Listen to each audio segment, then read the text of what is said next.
साक्षी, लेखा तथा दिव्य प्रमाणों के विषय में विवेचन। साक्षी प्रकरण। अग्निदेव कहते हैं, वशिष्ठ, तपस्वी, कुलीन, दानशील, सत्यवादी, कोमल हृदय, धर्मात्मा, पुत्रयुक्त, धनी, पंचयज्ञ आदि वैदिक क्रियाओं से युक्त अपनी जाति और वर्ग के 5 या 3 साक्षी होने चाहिए, अथवा सभी मनुष्य सबके साक्षी हो सकते हैं, किंतु स्त्री, बालक, वृद्ध, जुआरी, मत, शराब आदि पीकर मतवाला, उन्मत्त, भूत या ग्रह के आवेश से युक्त, अभिशक्त, पातकी, रंगमंच पर उतरने वाला चारण, पाखंडी, उटकारी, जालसाज, विकलेंद्रिय, अंधा, बहरा आदि, पतित, आप्त, मित्र या सगे संबंधी, अर्थ संबंधी, विवादास्पद अर्थ से संबंध रखने वाला, सहायक, शत्रु, चोर, साहसी, दुस्साहसपूर्ण कार्य करने वाला, दृष्ट दोष, जिसका पूर्वा पर विरुद्ध बोलने का स्वभाव देखा गया हो वो, और निर्धुत, भाई बंधुओं से परित्यक्त आदि साक्षी बनाने योग्य नहीं है। वादी और प्रतिवादी दोनों के मान लेने पर एक भी धर्मवेत्ता पुरुष साक्षी हो सकता है।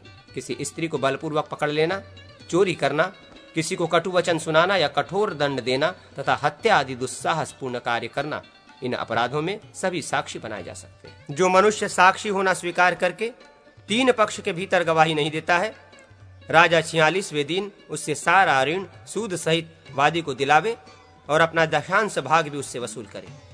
जो नराधम जानते हुए भी साक्षी नहीं होता, वो कूट साक्षी, झूठी गवाही देने वालों के समान दंड और पाप का भागी होता है।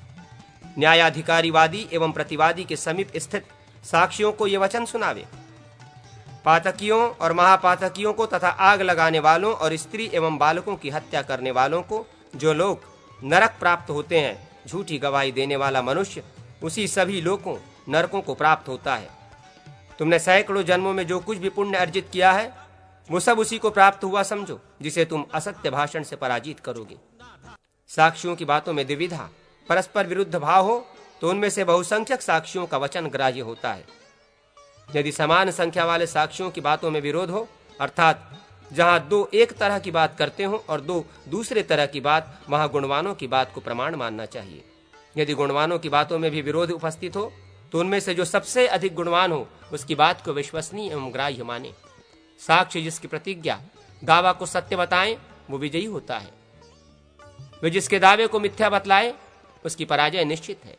साक्षियों के साक्ष्य देने पर भी यदि गुणों में इनके श्रेष्ठ अन्य पुरुष अथवा पूर्व साक्षियों से दुगने साक्षी उनके साक्ष्य को असत्य बतलावें तो पूर्व साक्षी कूट, झूठे माने जाते हैं।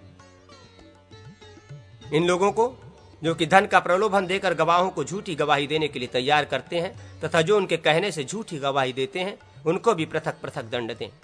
विवाद में पराजित होने पर जो दंड बताया गया है, उससे दूना दंड झूठी गवाही दिलाने वाले और देने वालों से वसूल करना चाहिए। यदि दंड का भागी ब्राह्मण हो तो उसे देश से निकाल देना चाहिए। जो अन्य गवाहों के साथ गवाही देना स्वीकार करके उसका अवसर आने पर रागादि दोषों से आक्रांत हो अपने साक्षीपन को दूसरे साक्षियों से अस्वीकार करता है, अर्थात ये कह देता है कि मैं इस मामले में साक्षी नहीं हूँ, वो विवाद में पराजय प्राप्त होने पर जो नियत दंड है उससे 8 गुना दंड देने का अधिकारी है। उससे उतना दंड वसूल करना चाहिए। परंतु जो ब्राह्मण उतना दंड देने में असमर्थ हो, उसको देश से निर्वासित कर देना चाहिए। जहाँ ब्राह्मण, क्षत्रिय, वैश्य अथवा शूद्र के वध की संभावना हो, वहाँ उनके रक्षार्थ साक्षी झूठ बोलें, कदापि सत्य न कहें। यदि किसी हत्यारे के विरुद्ध गवाही देनी हो तो सत्य ही कहना चाहिए। लेखा प्रकरण। धनी और अधमर्ण, साहू और खदुका के बीच जो सुवर्ण आदि द्रव्य परस्पर अपनी ही रुचि से इस शर्त के साथ कि इतने समय में इतना देना है और प्रतिमास इतनी वृद्धि चुकानी है, व्यवस्था पूर्वक रखा जाता है, उस अर्थ को लेकर कालांतर में कोई मतभेद या विवाद उपस्थित हो जाए तो उसमें वास्तविक तत्व का निर्णय करने के लिए कोई लेखा पत्र तैयार कर लेना चाहिए। उसमें पूर्वोक्त योग्यता वाले साक्षी रहें और धनी साहू का नाम भी पहले लिखा गया हो। लेखा में संवत, मास, पक्ष, दिन, तिथि, साहू और खदुका के नाम, जाति तथा गोत्र के उल्लेख के साथ साथ शाखा प्रयुक्त गौण नाम, ब्रहुच, कठ आदि तथा धनी और ऋणी के अपने अपने पिता के नाम आदि लिखे रहने चाहिए। लेखा में वांछनीय विषय का उल्लेख पूर्ण हो।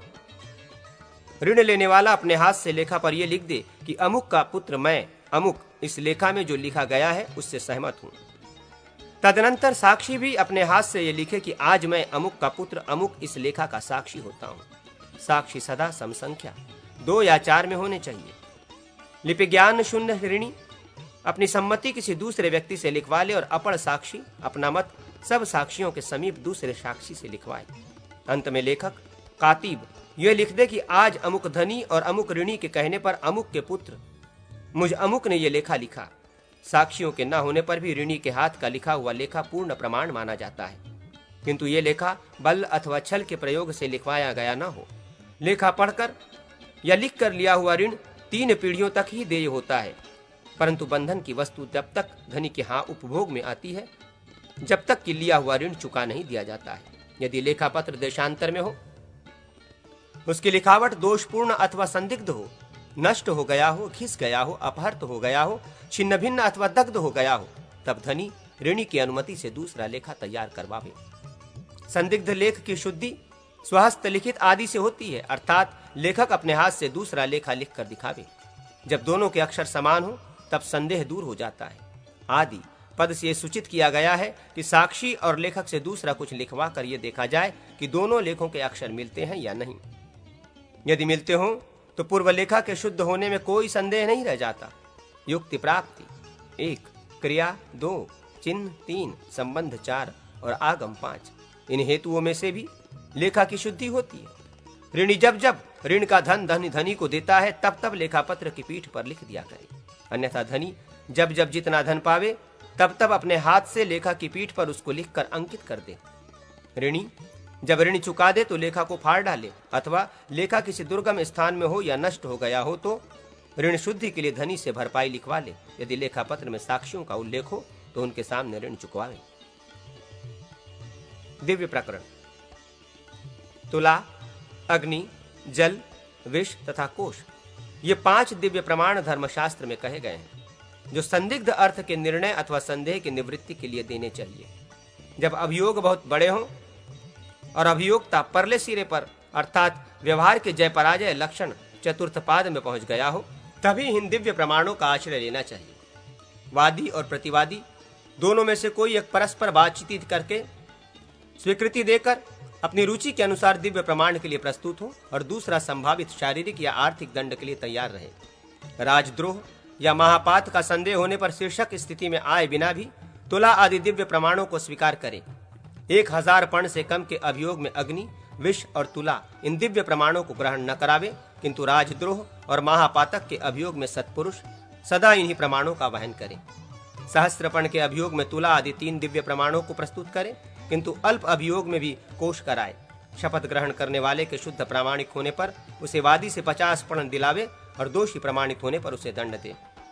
न्यायाधिकारी दिव्य प्रमाण के लिए प्रस्तुत मनुष्य को पहले दिन उपवास करवाए तथा दूसरे दिन सूर्योदय के समय वस्त्र सहित स्नान कर लेने पर बुलावे। फिर राजा और ब्राह्मणों के सम्मुख उससे भी दिव्य प्रमाण ग्रहण करावे। किसी भी जाति अथवा वय की स्त्री, किसी भी जाति का 16 वर्ष की अवस्था से कम का बालक, कम से कम 80 वर्ष अवस्था का बूढ़ा, अंध, नेत्रहीन, पंगु, पादरहित, जाति मात्र का ब्राह्मण तथा रोगी, इन सब की शुद्धि के लिए अर्थात इन पर लगे हुए अपराध विषयक संदेह का निवारण करने के लिए तुला नामक दिव्य प्रमाण ही ग्राह्य है। क्षत्रिय के लिए अग्नि, गर्म किया हुआ फाल और तपाया हुआ मांस, वैश्य के लिए जलमात्र तथा शूद्र के लिए 7 जौ विष, इनके शुद्धि के लिए आवश्यक बतलाए गए। तुला दिव्य प्रमाण, जो तराजू उठाना या तौलना जानते हो ऐसे लोगों से अभियुक्त को तुला के एक पड़ले में बैठाकर दूसरे पड़ले में कोई मिट्टी या प्रस्तर उतने ही वजन का टुकड़ा रखकर उससे उसको ठीक ठीक तौलें। फिर जिस सन्निवेश में वो बराबर तौला गया है उसमें सफेद खड़िया से रेखा करके उस व्यक्ति को उतार लिया जाए। उतरने पर वो निम्नांकित प्रार्थना वाक्य पढ़कर तुला को अभिमंत्रित करे। सूर्य, चंद्र, वायु, अग्नि, आकाश, भूमि, जल, हृदय, यम, दिन, रात्रि, दोनों संध्या काल और धर्म, ये सब मनुष्य के वृत्तांत को जानते हैं। तुले, तुम सत्य का धाम स्थान हो। पूर्व काल में देवताओं ने तुम्हारा निर्माण किया है, अतः कल्याणी, तुम सत्य को प्रकट करो और मुझे संशय से मुक्त कर दो। मात, यदि मैं पापी या अपराधी हूं तो मेरा पड़ला नीचे कर दो, और यदि मैं दोष रहित हूं तो मुझे ऊपर उठा दो। अग्नि दिव्य प्रमाण, अग्नि का दिव्य ग्रहण करने वाले के हाथों में धान मसलकर, हाथों के काले तिल आदि चिन्हों को देखकर उन्हें महावर आदि से रंग दें। फिर उसके हाथों की अंजलि में पीपल के 7 पत्ते रखें, हाथ सहित उन पत्तों को धागे से आवेष्टित कर दें। इसके बाद दिव्य ग्रहण करने वाला अग्नि की प्रार्थना करे, अग्निदेव, आप संपूर्ण भूत प्राणियों के अंतःकरण में विचरते हैं, आप सबको पवित्र करने वाले और सब कुछ जानने वाले हैं। आप साक्षी की भांति मेरे पुण्य और पाप का निरीक्षण करके सत्य को प्रकट कीजिए। शपथ ग्रहण करने वाले के ऐसा कहने पर उसके दोनों हाथों में 50 पल का जलता हुआ लोहपिंड रख दे। दिव्य ग्रहण करने वाला मनुष्य उसे लेकर धीरे धीरे 7 मंडलों तक चले। मंडल की लंबाई और चौड़ाई 16-16 अंगुल की हो तथा एक मंडल से दूसरे मंडल की दूरी भी उतनी ही हो। तदनंतर शपथ करने वाला अग्निपिंड को गिराकर हाथों में पुनः धान मसले। यदि हाथ न जले हों तो शपथ करने वाला मनुष्य शुद्ध माना जाता है। यदि लोह पिंड बीच में ही गिर पड़े या कोई संदेह हो तो शपथकर्ता पूर्ववत लोह पिंड लेकर चले। जल दिव्य, जल का दिव्य ग्रहण करने वाले को निम्नांकित रूप से वरुण देव की प्रार्थना करनी चाहिए। वरुण, आप पवित्रों में भी पवित्र हैं और सबको पवित्र करने वाले हैं। मैं शुद्धि के योग्य हूं, मेरी शुद्धि कीजिए, सत्य के बल से मेरी रक्षा कीजिए। इस प्रार्थना मंत्र से जल को अभिमंत्रित करके वो मनुष्य नाभि पर्यंत जल में खड़े हुए पुरुष की जंघा पकड़कर जल में डूबे। उसी समय कोई व्यक्ति बाण चलावे। जब तक एक वेगवान मनुष्य उस छूटे हुए बाण को ले आवे, तब तक यदि शपथकर्ता जल में डूबा रहे तो वो शुद्ध होता है। विष दिव्य, विष का दिव्य प्रमाण ग्रहण करने वाला इस प्रकार विष की प्रार्थना करे, विष, तुम ब्रह्मा के पुत्र हो और सत्य धर्म में अधिष्ठित हो। इस कलंक से मेरी रक्षा एवं सत्य के प्रभाव से मेरे लिए अमृत रूप हो जाओ। ऐसा कहकर शपथकर्ता हिमालय पर उत्पन्न श्रांग विष का भक्षण करे। यदि विष बिना वेग के पच जाए तो न्यायाधिकारी उसकी शुद्धि का निर्देश करे। कोश दिव्य, कोश दिव्य लेने वाले के लिए न्यायाधिकारी उग्र देवताओं का पूजन करके उसके अभिषेक का जल ले आवे। फिर शपथकर्ता को यह बतलाकर उसमें से 3 पसर जल पिला दें। यदि 14वें दिन तक राजा अथवा देवता से घोर पीड़ा न प्राप्त हो तो वह निसंदेह शुद्ध होता है।